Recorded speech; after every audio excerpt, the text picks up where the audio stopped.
On August 14, 1847, plantation records from Beaufort District, South Carolina, documented an incident that officials would later attempt to erase from all historical archives.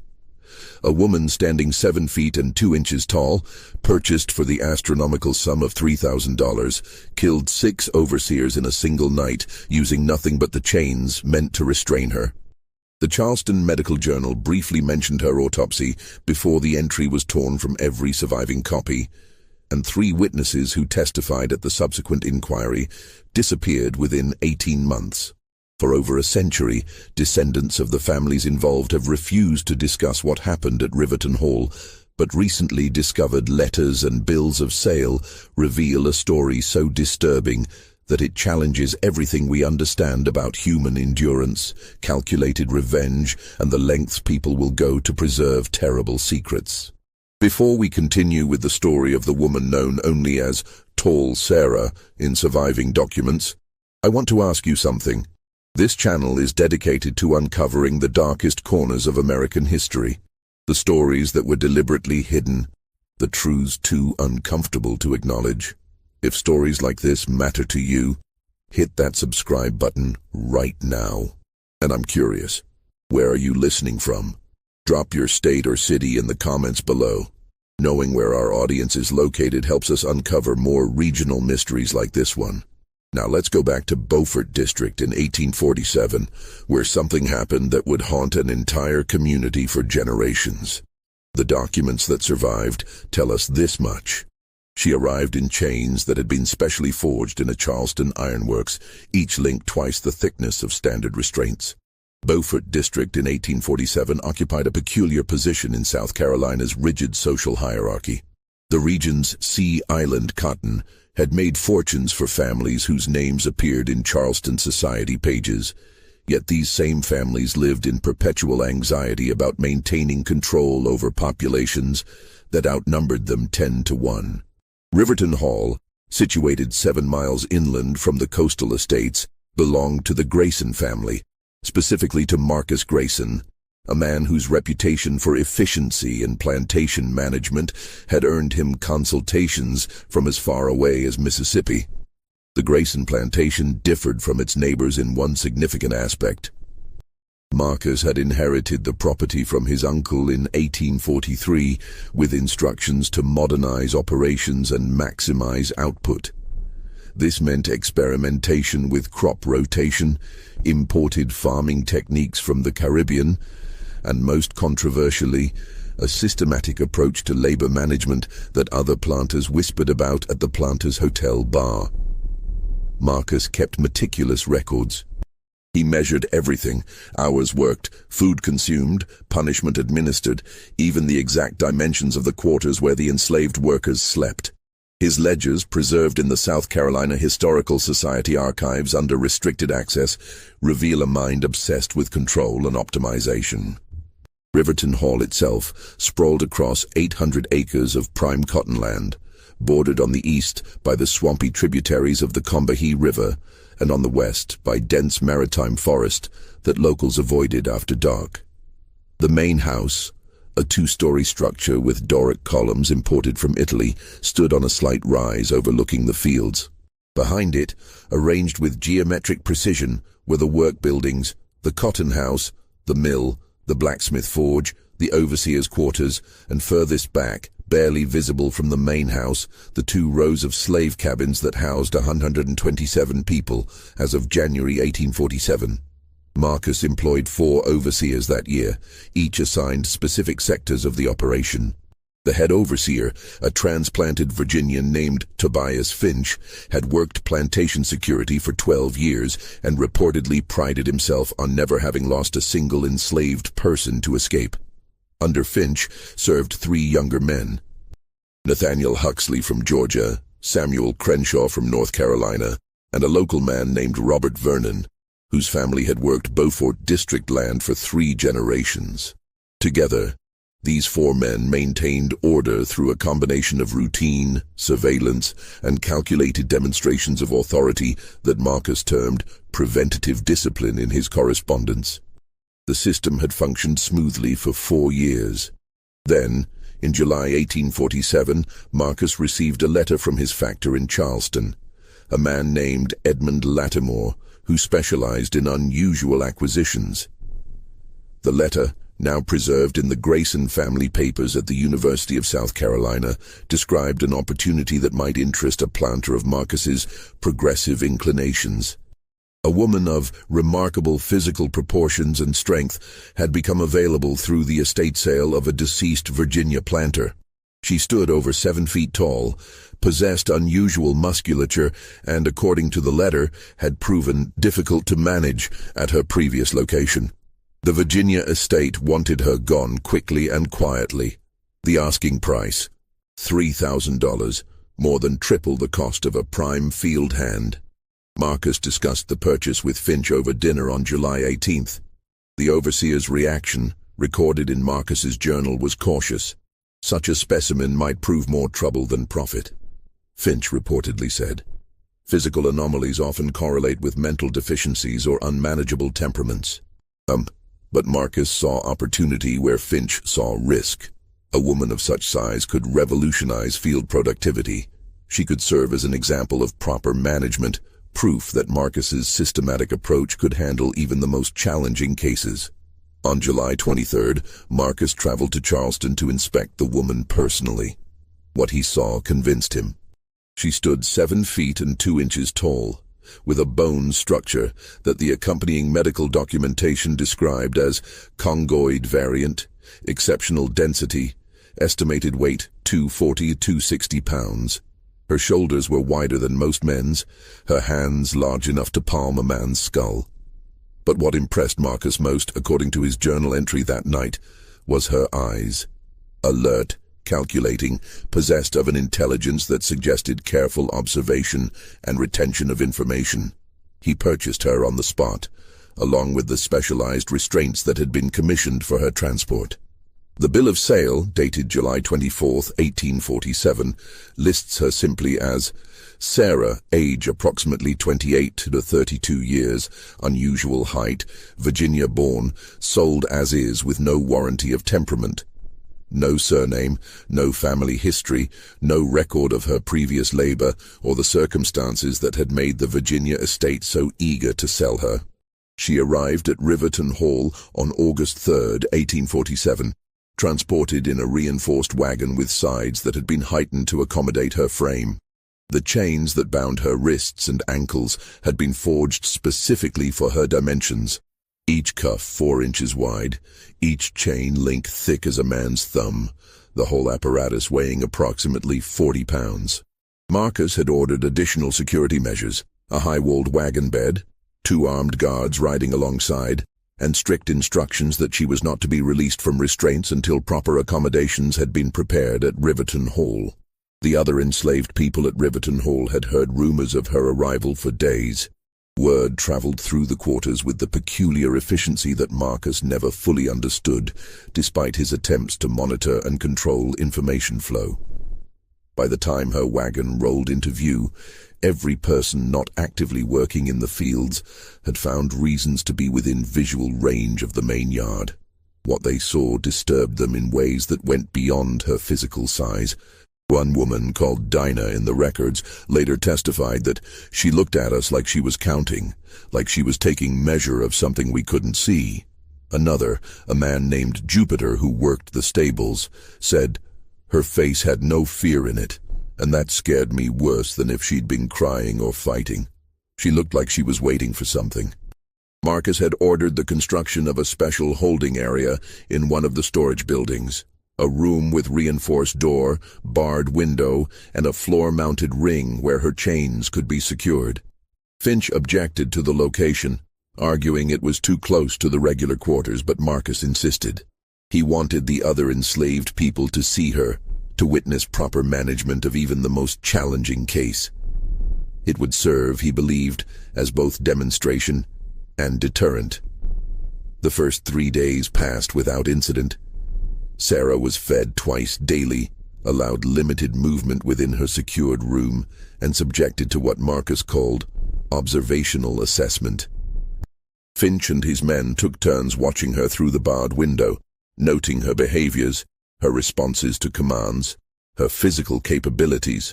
Marcus visited personally each morning, accompanied by Dr. Samuel Pritchard, the local physician who maintained a side practice in plantation health management and had expressed scientific interest in examining someone of Sarah's unusual proportions. Dr. Pritchard's notes from those examinations, discovered in 1962 in the basement of a demolished Charleston Medical College, provide unsettling details. He measured her skull, her limbs, her bone density. He tested her strength by having her grip metal bars while he applied weight.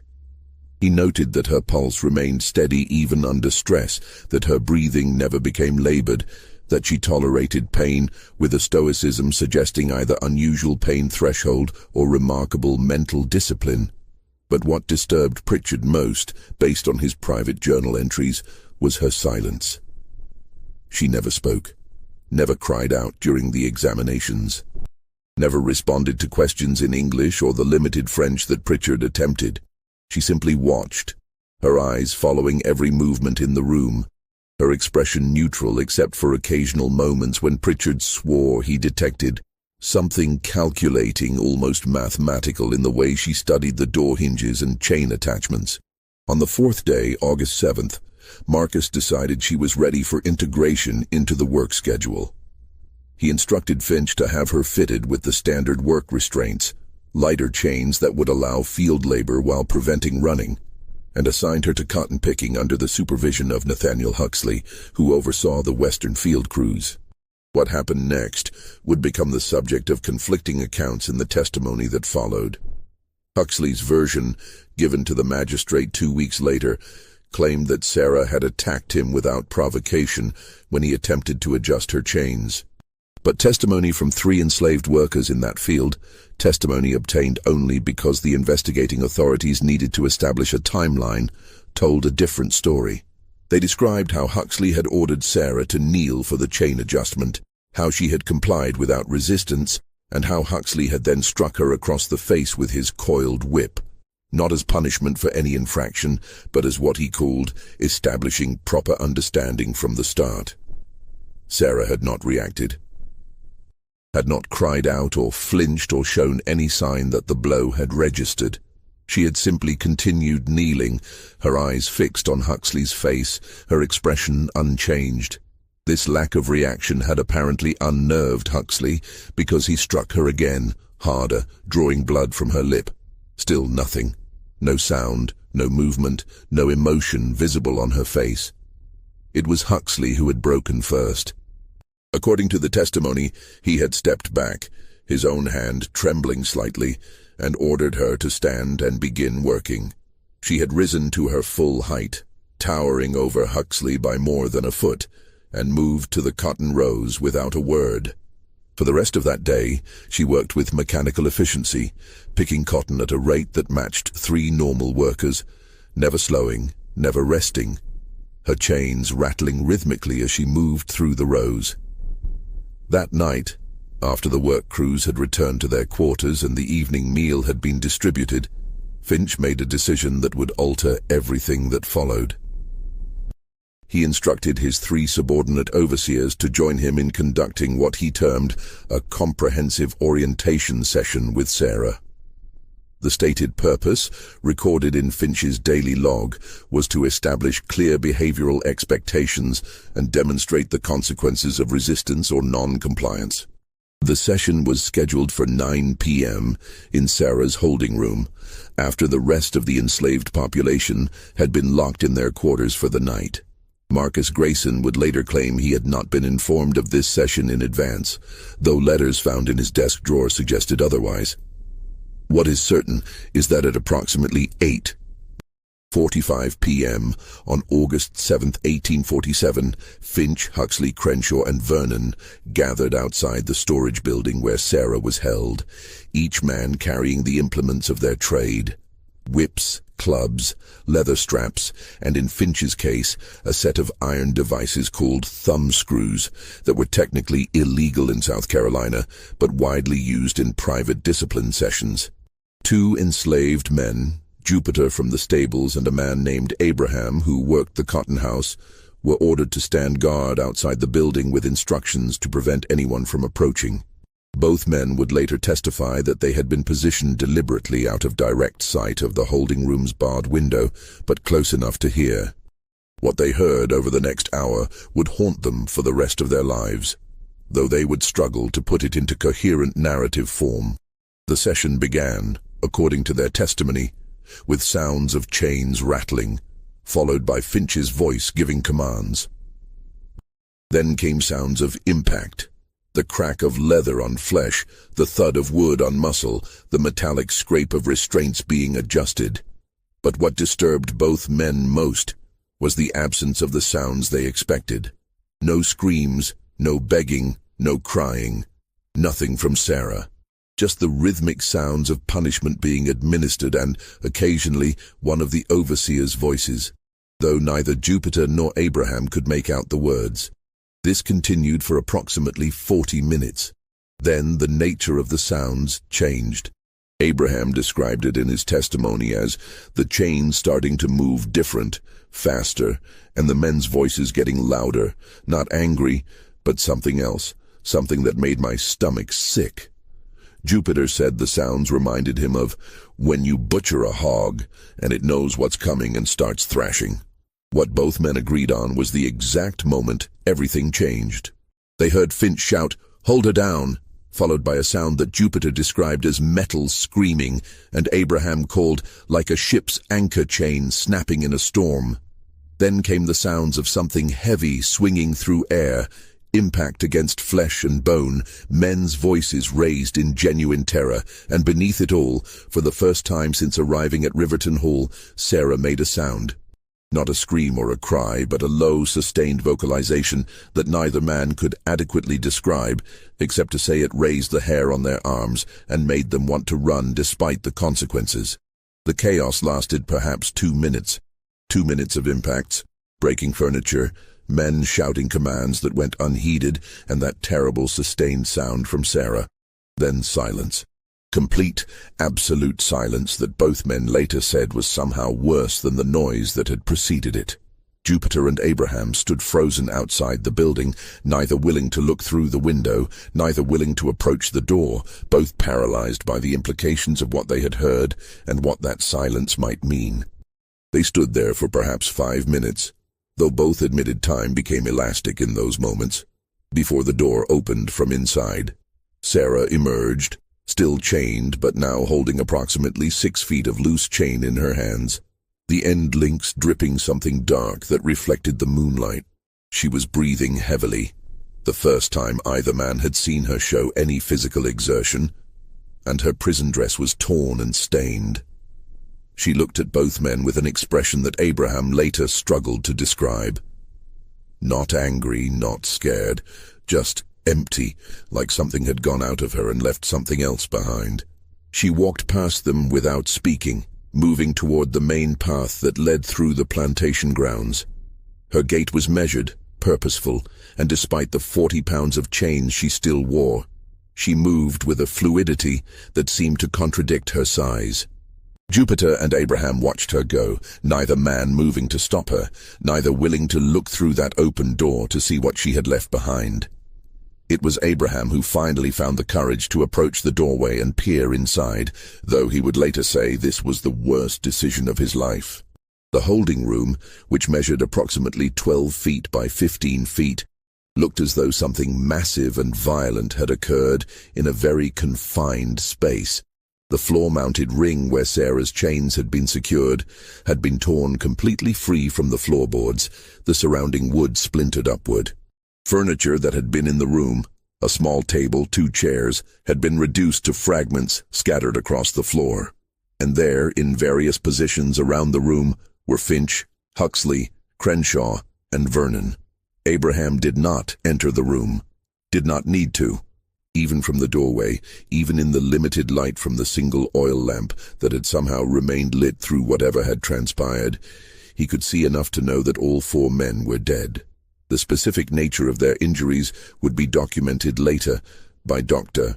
Pritchard and the examining magistrate, But Abraham noted only that they looked like they'd been hit by something heavier than any human should be able to swing, and hit more times than you could count. He backed away from the door, turned to Jupiter, and said simply, "We need to wake Mr. Grayson." But Sarah was not running. Instead, she was walking methodically through the plantation grounds, following the main path toward the quarters where the other enslaved people were locked for the night. Several people, awakened by the sounds of the earlier disturbance, watched from their cabin windows as she passed. One woman, called Rachel in the records, later testified that Sarah moved like she had somewhere specific to go, like she was walking toward something she'd planned for a long time. Sarah stopped at the quarters building that housed the plantation's blacksmith forge and workspace. The door was locked, but this proved no obstacle. Using the chain still attached to her wrist cuffs, she broke the lock with 3 measured strikes and entered the building. People watching from nearby cabins could see her silhouette moving in the darkness, hear the sounds of metal on metal, see occasional sparks from the forge area. She remained inside for approximately 15 minutes. When she emerged, the chains that had bound her wrists and ankles were gone. In their place, she carried tools, a hammer, a chisel, something that looked like a pry bar.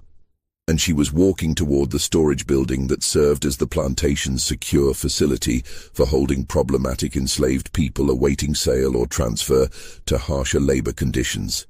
This building, constructed of heavy timbers with a reinforced door and no windows, held 3 people that night. 2 men who had attempted to run the previous month, and a woman who had fought with an overseer. Sarah approached the door and, using the tools she had taken from the forge, began dismantling the lock mechanism. It took her perhaps 5 minutes. 5 minutes during which more and more people in the quarters awakened and watched from their windows, no one quite understanding what they were witnessing, but all sensing that something fundamental had shifted in the power dynamics that governed their lives. When the door opened, the 3 prisoners emerged, blinking in the moonlight. Sarah did not speak to them, did not acknowledge them beyond a gesture toward the woods that bordered the western edge of the plantation. They stood frozen for a moment, clearly terrified of the consequences of accepting what she was offering. Then all 3 ran for the tree line and disappeared into the darkness. Sarah did not follow them. Instead, she turned and began walking toward the main house. By this time, approximately 30 minutes after Abraham had discovered the bodies in the holding room, Marcus Grayson had been awakened and had sent riders to fetch the magistrate and Dr. Pritchard. But before any authority could arrive, while Marcus barricaded himself in his house with his wife and 3 children and his loaded hunting rifle, Sarah reached the front steps of Riverton Hall's main residence. She did not attempt to enter, did not make threats or demands.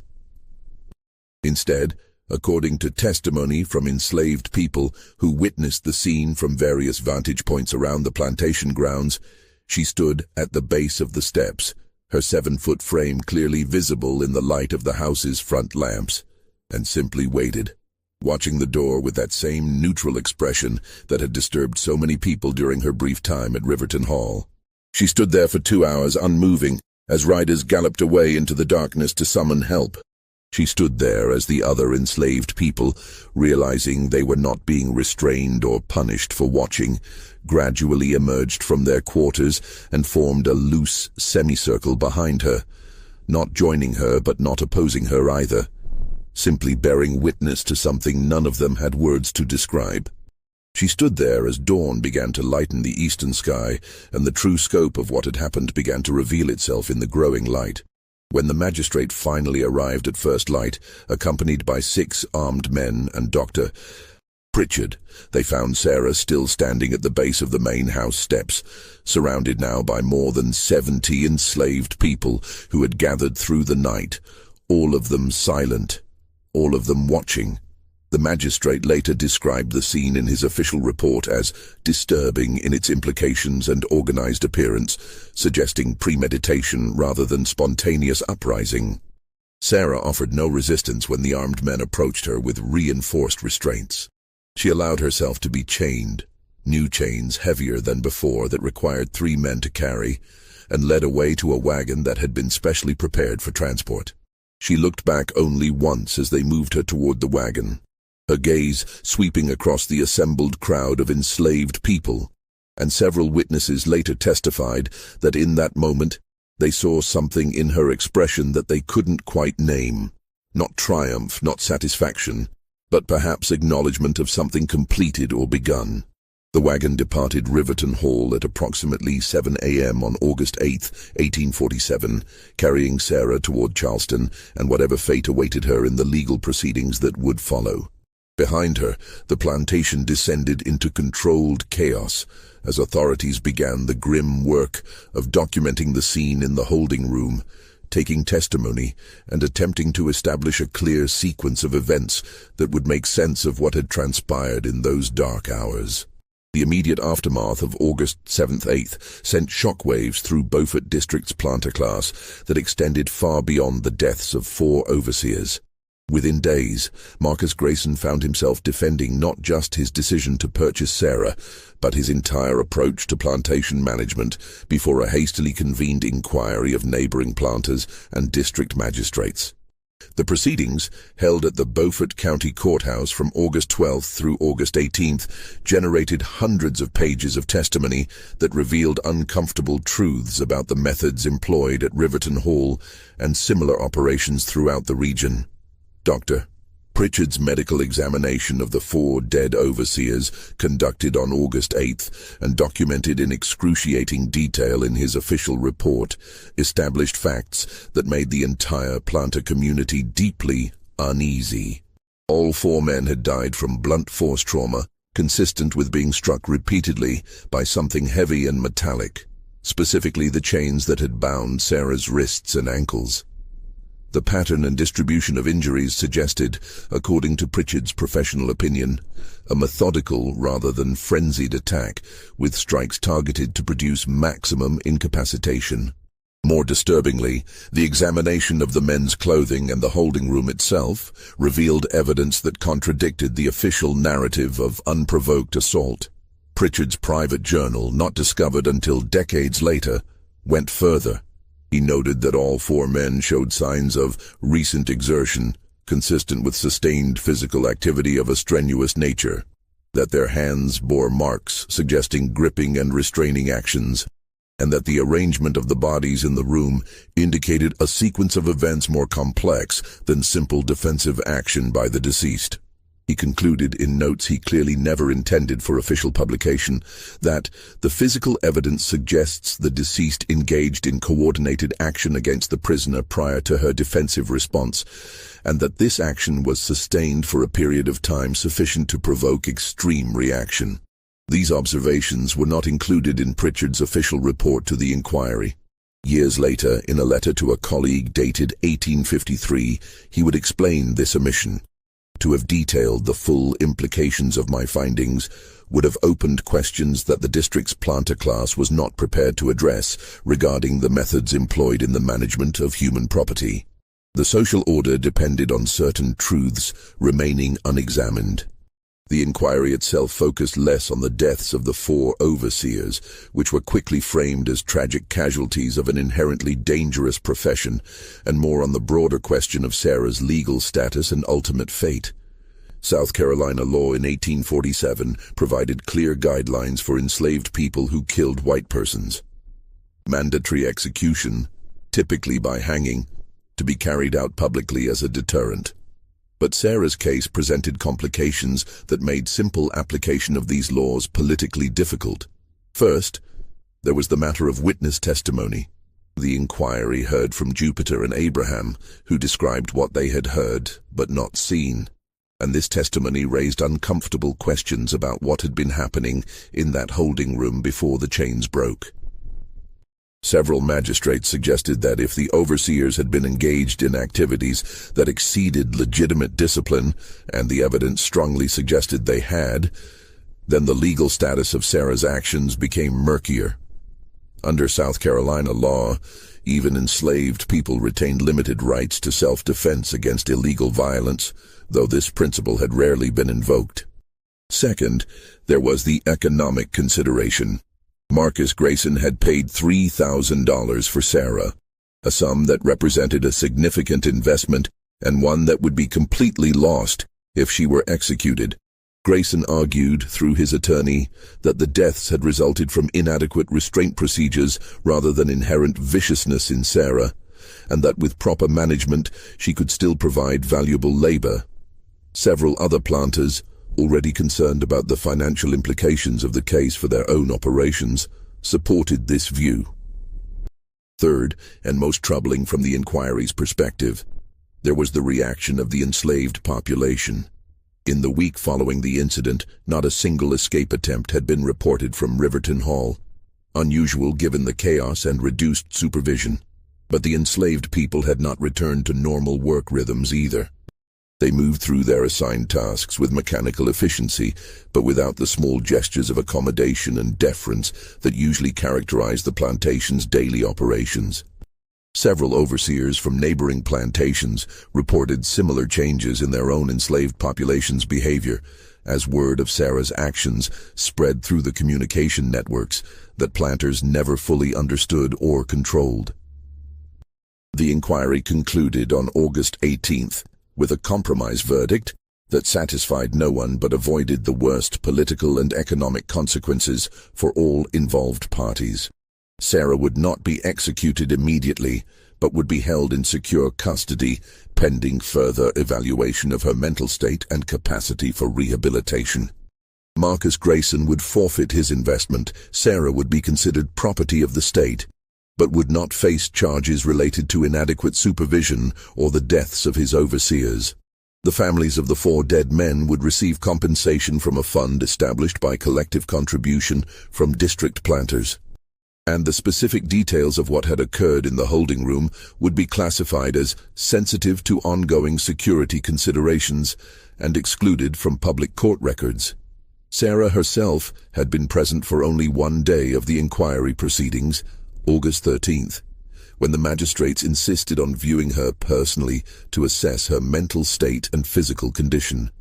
She was transported from the Charleston jail, where she had been held in a specially reinforced cell, and brought into the courthouse under heavy guard. Contemporary newspaper accounts from the Charleston Mercury and the Beaufort Republican describe the scene with language that reveals the deep unease her presence generated. The woman stood before the assembled magistrates with neither defiance nor submission visible in her bearing, wrote the Mercury's correspondent. She is of truly remarkable proportions, and her silence throughout the questioning, she would not or could not speak, even when directly addressed, created an atmosphere of profound disquiet in the chamber. Several gentlemen present remarked afterward that they had never encountered a human presence so unsettling in its opacity, as though one were looking at a door behind which terrible knowledge resided but could not be accessed. Dr. Pritchard, called upon to offer professional assessment of Sarah's mental condition, provided testimony that carefully avoided any conclusion that might force immediate execution. He described her as mentally sound but selectively mute, possibly as a result of trauma experienced prior to arrival in this district. He noted that her physical examination showed evidence of extensive scarring consistent with chronic punishment or restraint over a period of years, and that her skeletal structure suggests either genetic anomaly or early childhood exposure to conditions promoting unusual growth. What Pritchard did not include in his official testimony, but recorded in his journal, was his private conviction that Sarah was not incapable of speech, but rather choosing silence as a form of control, that she understood everything said around her and was making calculated decisions about when and whether to respond. During his examination, he had attempted several tactics to provoke verbal response, including sudden sharp pain stimuli and unexpected questions. In each case, Sarah had maintained her silence, while her eyes tracked his movements with what he described as disconcerting precision and apparent analytical interest in my methods. Following the inquiry's conclusion, Sarah was returned to Charleston and housed in a secure facility normally used for enslaved people awaiting sale or transport. The city's magistrates faced a difficult question: what to do with a person who could not be legally executed without reopening uncomfortable questions, but who could not be returned to private ownership given the liability she represented. The solution they arrived at would prove influential in shaping her fate for the next 3 years. Sarah was designated as state property pending assignment to appropriate secure labor. In practical terms, this meant she could be leased to government projects that required heavy labor, but could maintain the specialized security measures her case seemed to demand. Over the next 3 years, she was moved among several such assignments. A stone quarry outside Columbia, a rice processing facility near Georgetown, a railroad construction project in the interior, and briefly, a state-owned mining operation in the upcountry. Records from these various assignments are fragmentary and often contradictory, but certain patterns emerge from the surviving documentation. Sarah consistently performed labor at rates that exceeded normal expectations. One foreman at the railroad project estimated she accomplished in 8 hours what would normally require 12 to 16 hours from a standard work crew. She maintained her silence, except for rare instances when direct communication became necessary for safety or coordination, at which point she would speak in monosyllables, her voice described as surprisingly soft for her size, with accent suggesting Virginia or Maryland origin. More significantly, every facility that held Sarah implemented progressively more elaborate security measures after initial incidents suggested she was both extremely strong and alarmingly methodical in observing her surroundings. At the stone quarry, she was discovered to have loosened the bolts holding her chain-mounting ring over a period of weeks, not attempting escape, but apparently testing the construction. At the rice facility, she was found to have created a detailed mental map of the building's layout and routine, which only became apparent when she helped coordinate response to a fire in a manner suggesting she had planned multiple scenarios in advance. At the railroad site, workers reported that she studied the construction techniques used on bridges and trestles with an intensity that made supervisors uncomfortable, though she never attempted sabotage or escape. Each incident led to tighter restrictions, heavier chains, more frequent inspections. Yet Sarah adapted to each new security measure with what observers consistently described as unsettling patience, as though she was simply gathering information about increasingly sophisticated containment systems without any immediate intention to test them. In Charleston, meanwhile, the long-term impact of the Riverton Hall incident continued to ripple through the district's social structure. Marcus Grayson, financially damaged by the loss of his investment and socially tainted by association with the disaster, sold Riverton Hall in 1849 and moved his family to Alabama, where he attempted to rebuild his reputation. The plantation passed through 2 owners in rapid succession, before being purchased in 1851 by a consortium that converted it primarily to rice cultivation and implemented management practices that deliberately contrasted with Grayson's systematic approach. Whether this represented genuine reformation or merely more careful concealment of similar practices remained debated among the enslaved commune. 90. The 4 dead overseers became something of a cautionary tale in certain circles, used by some to argue for more careful selection and training of plantation security personnel, and by others as evidence that certain management practices, however effective in the short term, carried unsustainable risks. Finch's widow received the largest portion of the compensation fund and used it to relocate to her family's home in Virginia. The families of Huxley, Crenshaw, and Vernon remained in Beaufort District, though they avoided discussing the incident in specific terms, referring to it obliquely as the trouble at Grayson's place in the rare instances when it came up in conversation. Among the enslaved community throughout the region, Sarah became something more complicated than a simple folk hero. Stories circulated about her, some accurate, many embellished or entirely invented, but the tone of these stories varied considerably, depending on who told them and in what context. Some people spoke of her with something like awe, as someone who had done what most could only imagine. Others expressed deep ambivalence, noting that her actions had led to increased security measures and heightened suspicion throughout the district, making everyone's daily life more difficult and constrained. Still others saw her as a cautionary tale about the cost of resistance, noting that despite killing 4 overseers, she remained in bondage and in conditions far harsher than most enslaved people endured. The 3 people Sarah had freed from the punishment building on that August night in 1847, 2 men and a woman, all successfully reached free territory, according to later accounts that filtered back through the Underground Railroad network. Their testimonies, recorded years later in Canada and Ohio, provided some of the most detailed descriptions of Sarah's physical presence and demeanor. All 3 emphasized her silence and the sense of inevitability she seemed to carry, as though she were acting out a sequence she had planned long in advance. One man described her as, like watching a storm approach. You knew something powerful was coming, but you couldn't stop it or understand it, only witness it. In 1850, a medical journal published a brief article titled Observations on Physical Anomalies in the Negro Race, authored anonymously but clearly based on Dr. Pritchard's examination of Sarah. The article, which claimed to describe several cases of unusual physical development, devoted 3 paragraphs to a woman of exceptional height and bone density examined in coastal South Carolina, and speculated about the hereditary and environmental factors that might produce such variation. The article drew criticism from some medical colleagues who questioned whether it was appropriate to publish findings that might be used to support theories about racial classification and hierarchy.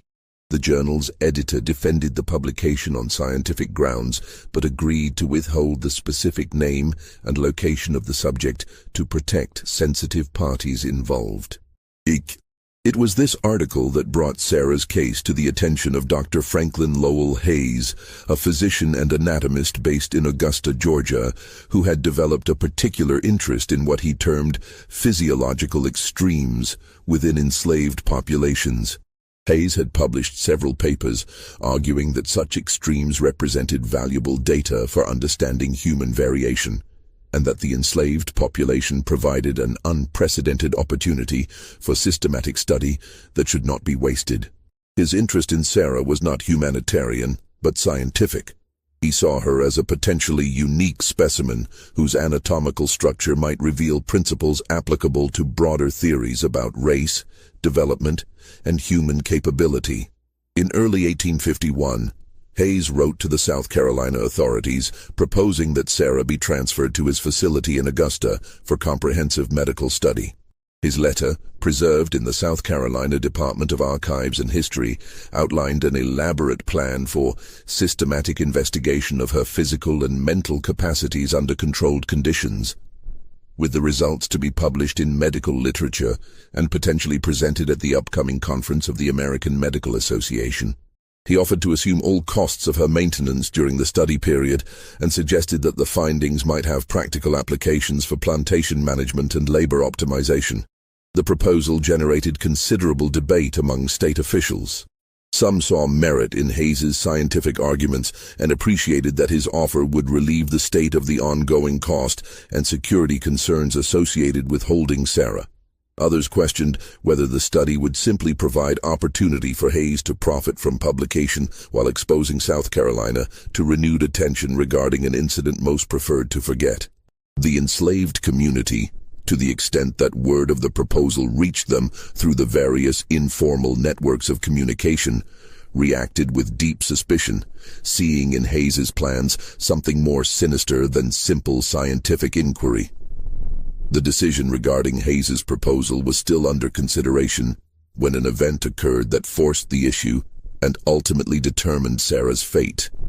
On the night of March 17, 1851, at the state-owned mining operation near Newberry, where Sarah had been assigned for the previous 4 months, something happened that would never be fully explained, despite extensive investigation and multiple inquiries over the subsequent months. The Newberry mining facility operated extracting iron ore, employing approximately 40 enslaved workers. Sarah had been assigned to hauling ore, work that utilized her exceptional strength while keeping her above ground where she could be monitored. The night guard, Thomas Rutledge, reported hearing unusual sounds around 2 a.m. coming from the mine entrance. He found Sarah standing there despite being locked in quarters, her chains removed though she still wore the cuffs. She held a sledgehammer and had been striking the main support beam across the mine entrance. Rutledge raised his rifle and ordered her to drop the hammer. Sarah turned to look at him with what he described as perfect calm despite the rifle pointed at her. She set down the hammer and walked toward him slowly. When he shouted for her to stop, she did, 20 feet away, and spoke in complete sentences for the first time in anyone's documented experience. "That support beam is cracked," she said in educated English with a Virginia accent. "The mine will collapse. Everyone working inside come morning will die. I was trying to mark it so you'd see." When other guards arrived, the supervisor, Gerard Kinsmore, examined the beam and found a significant crack that would likely have caused catastrophic collapse during the next day's operations. Sarah had potentially saved multiple lives, but she had also escaped her restraints and taken tools without permission, actions that normally merited severe punishment. Investigation revealed disturbing facts. Sarah had been systematically weakening her restraint mechanism over weeks through patient manipulation of bolt threads. Mine workers reported she had been speaking occasionally with them, asking detailed questions about mining operations and structural engineering. One worker said Sarah had spent an entire meal asking about ore-cart pulley systems, like she was trying to learn how to build one herself. These revelations shattered the narrative that Sarah was mentally deficient. She was highly intelligent, observant, and capable of long-term planning. State authorities faced an impossible choice: punish her for the violation while she'd prevented disaster, transfer her to even higher security, or accept Dr. Hayes's proposal and make her someone else's problem. In late April 1851, they chose the latter. Sarah was transferred to Hayes's custody in Augusta under strict conditions.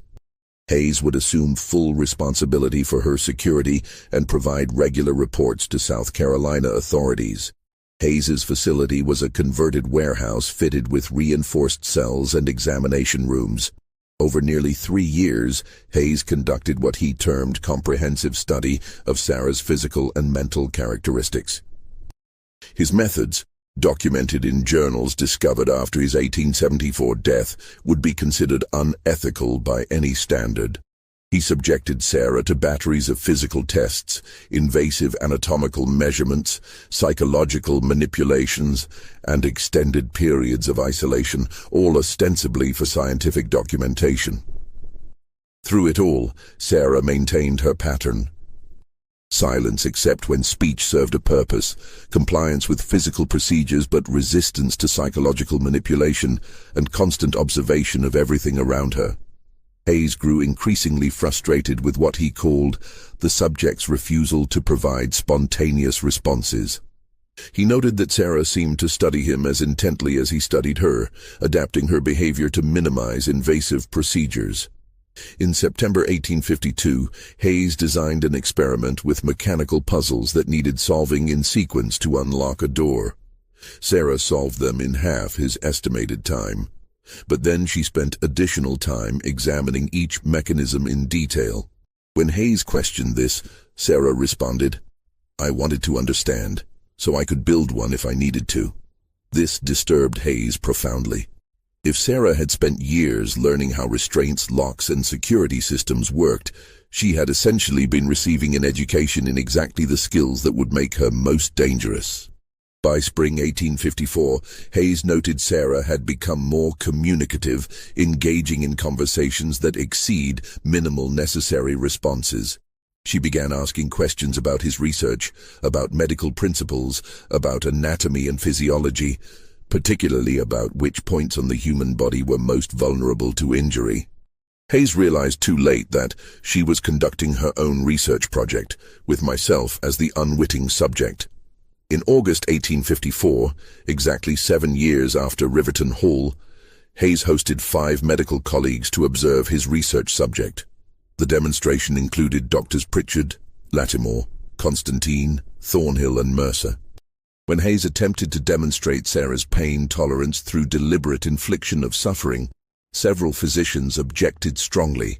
The resulting argument created tension that ended the demonstration early. As they prepared to leave, Dr. Pritchard asked Sarah if she had been treated well. She responded with remarkable calm. "Treatment, doctor, is relative to expectations. I expect nothing, and therefore I am never disappointed." The simple statement created profound silence. It was both acknowledgement of her awareness and implicit indictment of her circumstances. The next morning, Hayes arrived at his facility to find Sarah had escaped during the night. She had freed herself from restraints, exited multiple locked doors, and vanished. What she left behind was more disturbing than the escape itself. The opened cuffs with locking mechanisms intact but disabled. A detailed drawing of Hayes's facility layout showing room functions and guard routines, and a note in clear handwriting. The note read, "Dr. Hayes, I thank you for the education you provided, though not the education you intended. You taught me how the body fails and where it is vulnerable. You taught me how men think when they believe they are safe and in control. You taught me patience by testing mine. I have decided my lessons are complete. I am going north. If you pursue me, I will use what you taught me. If you let me go, you will never hear from me again. Choose wisely. Sarah." Hayes stood holding this note for several minutes before making a decision that would define his career. He did not immediately report the escape. Instead, he contacted Pritchard and Lattimore, seeking their advice. His reasoning was self-interested. Reporting would expose his questionable methods and damage his reputation. Moreover, he was genuinely terrified of what Sarah might do if pursued, given the anatomical knowledge he had inadvertently provided. The three physicians agreed to report the escape, but claim it resulted from simple security failure, omitting the note and circumstances suggesting Sarah's intelligence and planning. Local authorities were notified 2 days later. Despite substantial rewards and posted notices describing her distinctive appearance, no credible sightings emerged. A 7-foot-tall woman had simply vanished. Just when we thought we'd seen it all, the mystery deepens. If this story is giving you chills, share this video with a friend who loves dark historical mysteries, hit that like button to support our content, and don't forget to subscribe to never miss stories like this. Let's discover together what happened to Sarah after she disappeared into the night. In 1856, 2 years after her escape, mysterious occurrences began in a free black farming community in Chester County, Pennsylvania. Residents reported a tall figure moving through woods bordering their farms at night. Someone who moved with surprising silence despite her size, never threatening but always observing, as though studying the rhythms of free life from a careful distance. Then came more direct interactions. A replacement plow blade appeared at the Johnsons' farm the morning after theirs broke. Carpentry tools materialized at the Washingtons' workshop. Quality items always left where they would be found, never with explanation. On 3 occasions, barn fires were discovered and extinguished before major damage occurred, and witnesses reported seeing a tall figure walking away, not fleeing but moving with purpose, as though having completed necessary work. The community's leader, Isaiah Freeman, a blacksmith who owned his farm and workshop free and clear, began leaving written messages at locations where the figure had been seen. His notes expressed curiosity rather than hostility, offering welcome to someone who seemed to need help. For weeks, silence. Then, in October 1856, Freeman found a response written in charcoal on birch bark. "I mean no harm to your community. I am learning how free people live. I need to understand before I can join. I will remain at a distance until I know I will not bring danger to you. S." Freeman and other leaders discussed this message at length, puzzling over what danger the writer feared bringing. They crafted careful responses asking for direct meeting, for clarification. The messages produced no immediate response, but the observations continued. The tall figure appearing at edges of community gatherings, watching but never participating, like someone studying a language before attempting to speak it. Freeman's wife, Rachel, finally made the connection.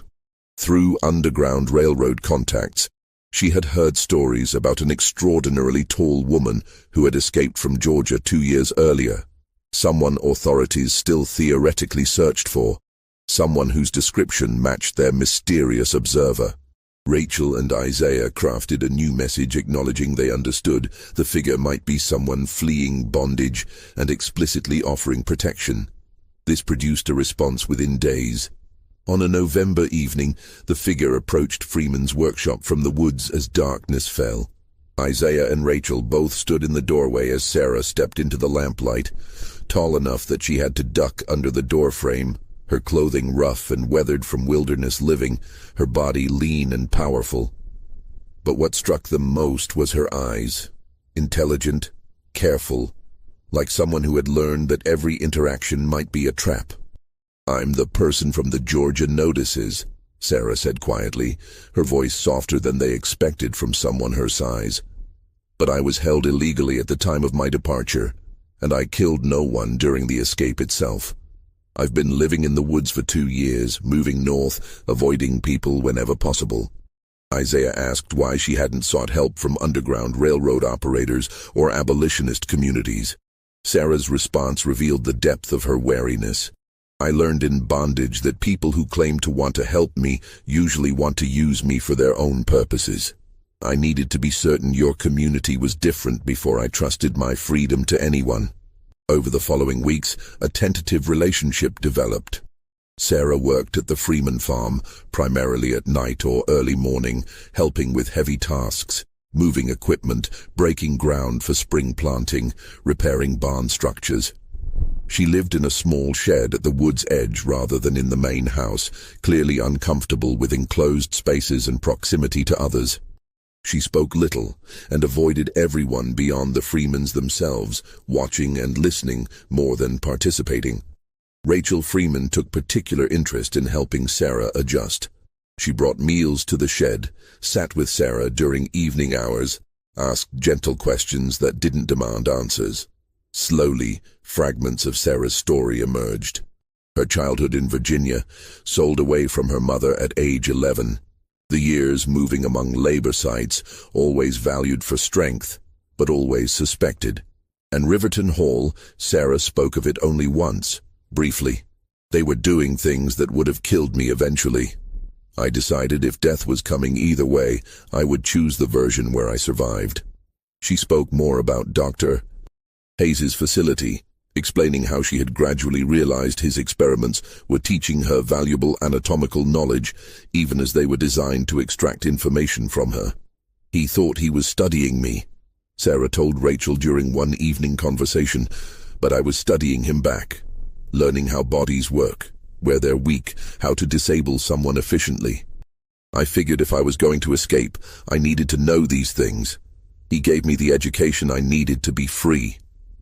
This revelation disturbed the Freemans. They realized they were sheltering someone with both the physical capability and technical knowledge to be genuinely dangerous. They discussed whether to ask her to leave, weighing their commitment to helping escaped people against responsibility to protect their community. Finally, they decided to have a frank conversation with Sarah about their concerns. When they raised the issue, Sarah's response surprised them. She sat silent for a long moment, then said, "I understand your fears. They're reasonable. I learned violence as a survival tool, and I'm good at it. But I don't want violence to define me anymore. I want to learn how to live without it, how to exist in a community without being either victim or threat.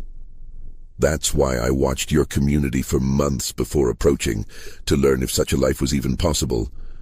She paused, looking at her hands, those large, powerful hands that had killed 4 men and broken chains and built a life in wilderness. "In the woods, I was free but alone. I survived, but I wasn't living. I want to learn how to do both, to be free and to live among people. That's what I'm asking you to teach me." This conversation marked a turning point. Sarah began appearing during daylight hours, helping with community construction projects where her exceptional strength made tasks easier that would normally require complex equipment or many workers.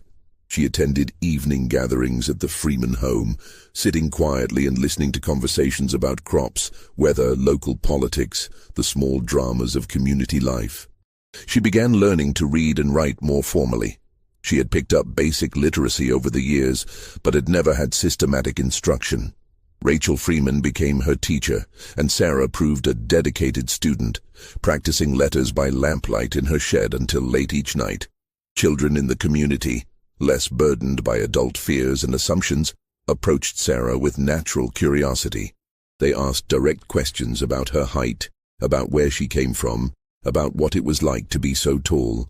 Sarah answered them honestly but simply, and soon several children began visiting her shed in the evenings, watching her work on carpentry projects or asking her to lift heavy objects just to see her do it. The adults noticed that Sarah was most relaxed around the children, that something in her guarded expression softened when a child asked her to help retrieve a ball from a high branch or to show them how to use a hammer properly. By spring 1857, Sarah had become a visible if still somewhat mysterious member of the community. She had learned to navigate social interactions with more ease, though she remained quiet and preferred listening to speaking. She had begun helping at other farms beyond the Freemans, offering labor in exchange for learning different skills: coopering, leatherwork, weaving. She was, Isaiah Freeman noted in his journal, like someone building herself a complete education in how to be a free person, learning everything she was denied during bondage. Just when we thought we'd seen it all, the horror in Sarah's past threatens to catch up with her. If this story is giving you chills, share this video with a friend who loves dark mysteries. Hit that like button to support our content. And don't forget to subscribe to never miss stories like this. Let's discover together what happens next. But this progress was threatened when news reached Chester County that a man claiming to be a slave hunter from South Carolina was making inquiries in nearby towns about an unusually tall woman living in the area. The description he provided matched Sarah closely enough that community leaders realized the search had never truly ended, that somewhere, someone still believed capturing her was worthwhile. The community faced a decision. Many urged Sarah to flee further north to Canada, where she would be beyond reach of American fugitive slave laws. But Sarah, in the first community meeting where she spoke publicly, argued for remaining. "I'm tired of running. I've spent 9 years in bondage and 3 years in the wilderness. I want to learn how to live as a free person in a community, and I can't do that if I'm constantly moving. If they come for me, they come. But I won't run anymore." Her words carried weight. The community had seen her transformation over the past months, had witnessed her determination to build a life rather than merely survive.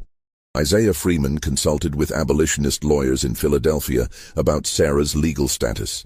They confirmed she could theoretically be arrested under the Fugitive Slave Act, but noted several complicating factors. Her legal status had been ambiguous even before her escape. State property transferred to Hayes under questionable conditions. Nearly 10 years had passed since Riverton Hall, with witnesses dead or scattered and records lost. Most importantly, pursuing her case would reopen discussions about what had happened at Riverton Hall and in Hayes's facility, discussions that multiple powerful people had strong incentives to prevent. The community implemented a coordinated strategy. They documented Sarah's current life, gathering testimony from dozens of people about her peaceful integration and contributions. They prepared legal papers arguing that pursuing her would serve no legitimate purpose beyond perpetuating injustice, and they made it known through various channels that any attempt to take Sarah by force would meet with organized resistance.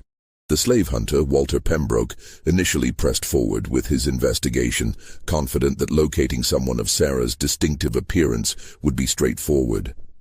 But he underestimated both the community's organization and the legal complications involved.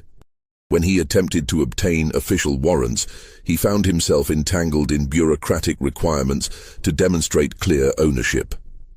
When he made informal inquiries, he encountered coordinated silence and active misdirection. After several weeks, Pembroke received instructions to abandon pursuit. Correspondence discovered years later suggested Dr. Hayes himself, contacted about providing ownership documentation, had advised against continued effort. Hayes had written that the subject in question has demonstrated remarkable capacity for resistance. The cost and risk of recapture likely exceed any potential value to be derived therefrom. Some battles are better left unfought. The immediate threat passed. Sarah remained in Chester County, and the community's successful resistance to Pembroke's efforts strengthened their collective identity and resolve. For Sarah, the experience provided something she had never known before: the feeling of being protected rather than merely tolerated, of being worth defending, of belonging to something larger than herself. The years that followed transformed Sarah in ways that went deeper than her external circumstances. She purchased 5 acres of land adjacent to the Freeman property with money earned from her labor, using skills learned from the community to build her own small cabin. She worked her land, grew her own food, and continued hiring out for projects requiring her exceptional strength. But more importantly, she began the slow, difficult work of learning to live without the constant vigilance that bondage had required. Rachel Freeman documented this transformation in her journal entries over the years. In 1858, she wrote, "Sarah is learning that not every sound means danger, that not every question is a trap." Last week she laughed at something Isaiah said, the first time I've heard her truly laugh, rather than just acknowledge humor. The sound was strange, as though she had to remember how, but it was real.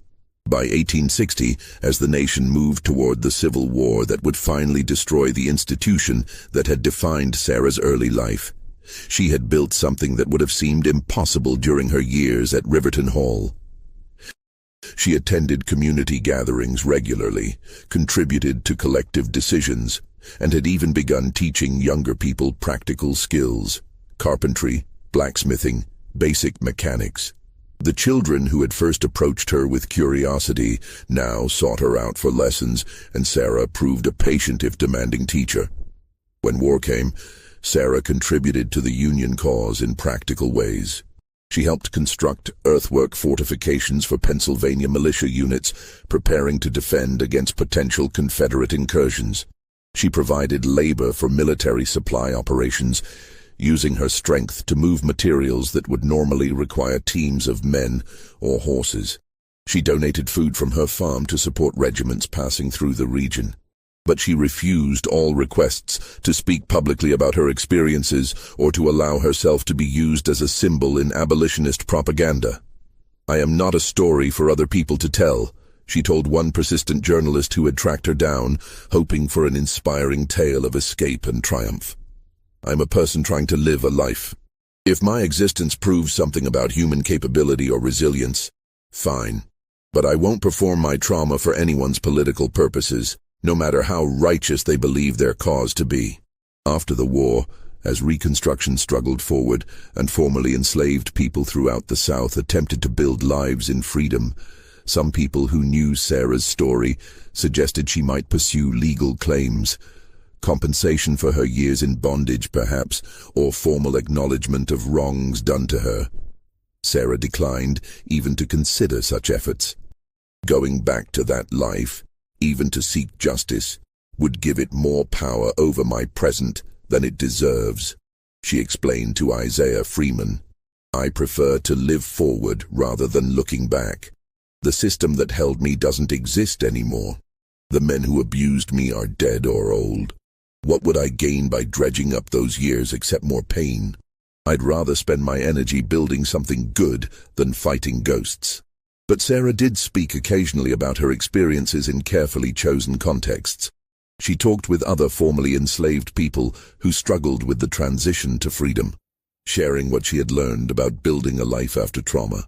She advised young people in the community about patience, about the long work of healing, about choosing who you wanted to become rather than being defined by what had been done to you.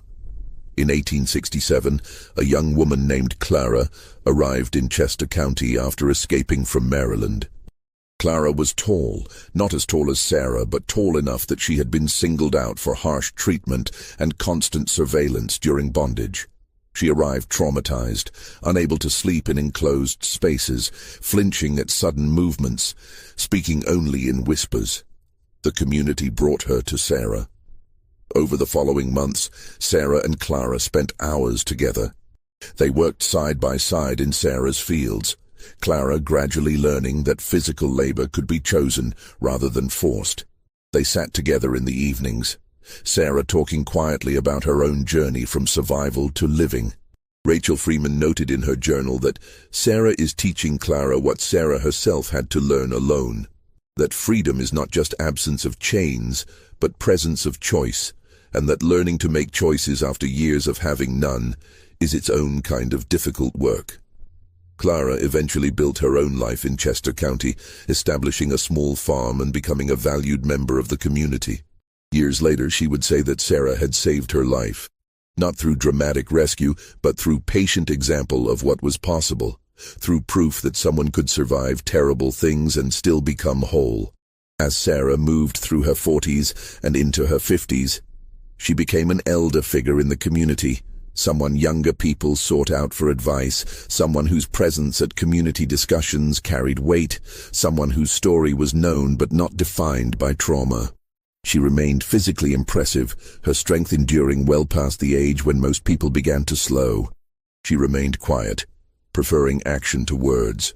But she had learned to exist openly, to accept help when offered, to allow herself to be cared about.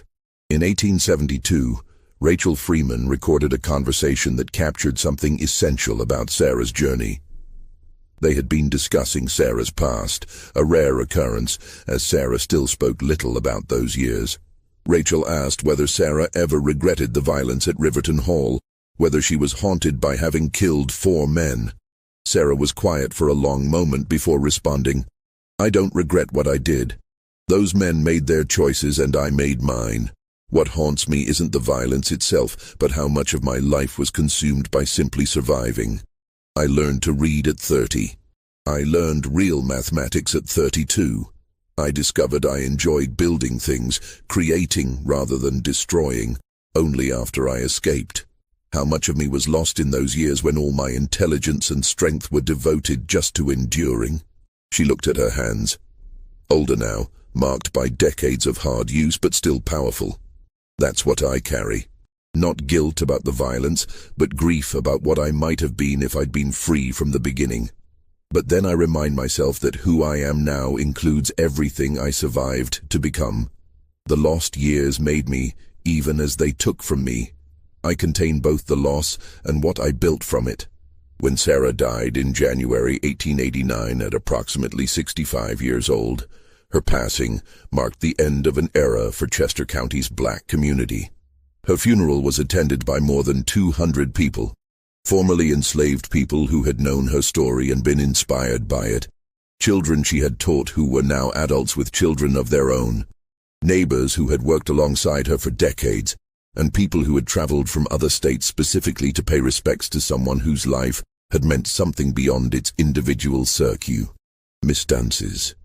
The community erected a simple stone marker at her grave, bearing her name and years of life, with one additional line, "She survived to live." No mention of her extraordinary height, no reference to Riverton Hall or the violence that had marked her years in bondage, no dramatic narrative of escape and triumph, just acknowledgement of the fundamental achievement of her life, that she had not merely survived terrible circumstances, but had learned to live fully beyond them. Isaiah Freeman, speaking at her funeral, said simply, "Sarah taught us that freedom is not given by the absence of chains, but earned through the daily choice to live openly, to risk connection, to build rather than merely survive." She showed us that healing is possible, even from the worst wounds, that transformation is real, that who we choose to become matters more than what was done to us. We are all better for having known her. In South Carolina, the Grayson Plantation eventually disappeared entirely. The land subdivided and sold to multiple owners after decades of changing hands. The buildings where Sarah had been held fell into ruin, gradually reclaimed by the forest and swamp. No historical marker was ever placed there. Local historians occasionally noted the property's history in academic papers, but the details remained obscured behind euphemistic language about labor difficulties and management challenges. Dr. Hayes's research papers, published posthumously by his daughter in 1876, generated brief controversy in medical circles before fading into obscurity. Some praised the comprehensive documentation, while others condemned the ethics of his methods. The debate eventually died as other research directions emerged. But Hayes's name remained tainted by association with questions he had preferred to avoid about the cost of knowledge gained through exploitation. The 4 overseers who died at Riverton Hall, Finch, Huxley, Crenshaw, and Vernon, gradually disappeared from even local memory, their names surviving only on weathered gravestone markers in various Beaufort district cemeteries, with no indication of how they had died or what they had been doing on that August night in 1847. What do you think of this story?